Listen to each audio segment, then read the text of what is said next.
Segundo Crônicas, capítulo 36. O povo de Judá escolheu Joacás, filho de Josias, e o colocou como rei em Jerusalém, em lugar do seu pai. Joacás tinha 23 anos de idade quando se tornou rei de Judá. Ele governou 3 meses em Jerusalém.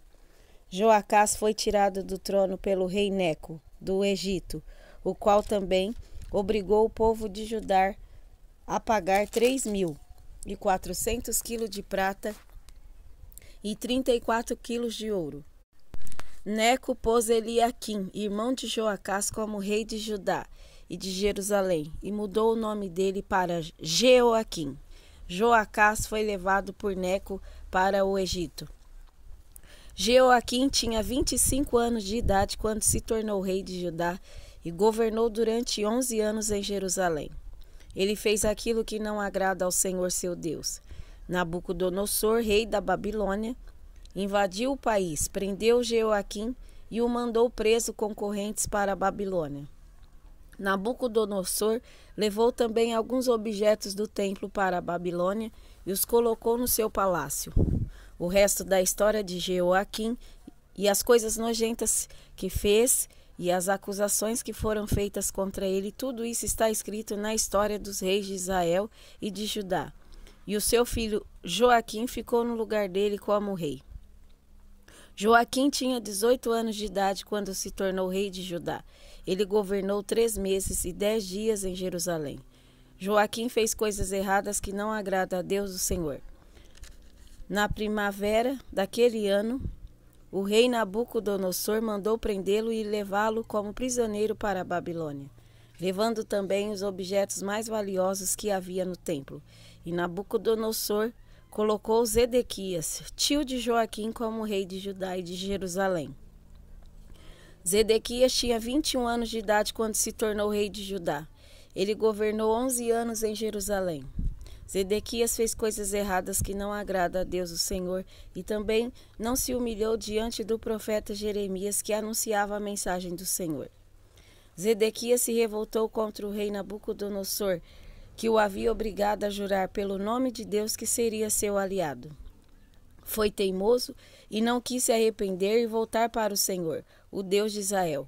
Além disso, as autoridades de Judá, os sacerdotes e o povo estavam pecando cada vez mais, seguindo o exemplo dos povos pagãos e adorando ídolos.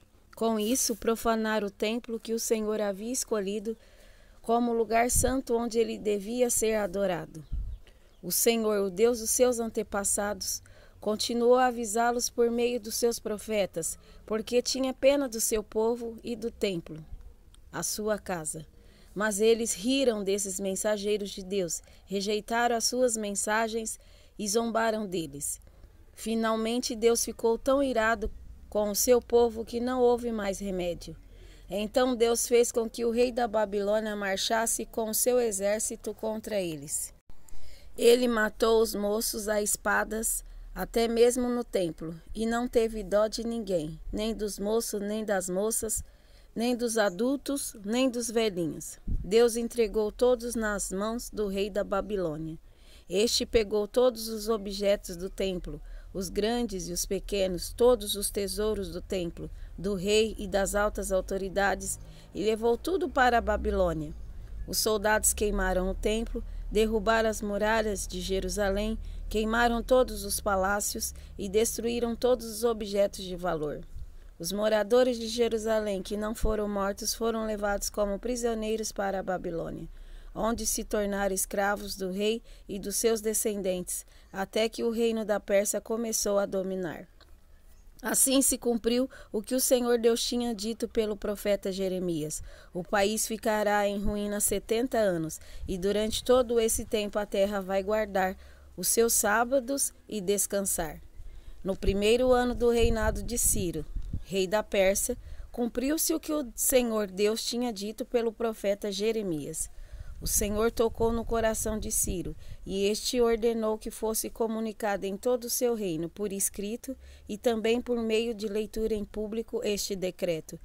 Eu, Ciro, rei da Pérsia, declaro o seguinte: o Senhor, o Deus do céu, me fez governador do mundo inteiro, e me encarregou de construir para ele um templo em Jerusalém, na região de Judá. Eu ordeno que todos vocês que são o seu povo vão a Jerusalém e peço que Deus esteja com vocês.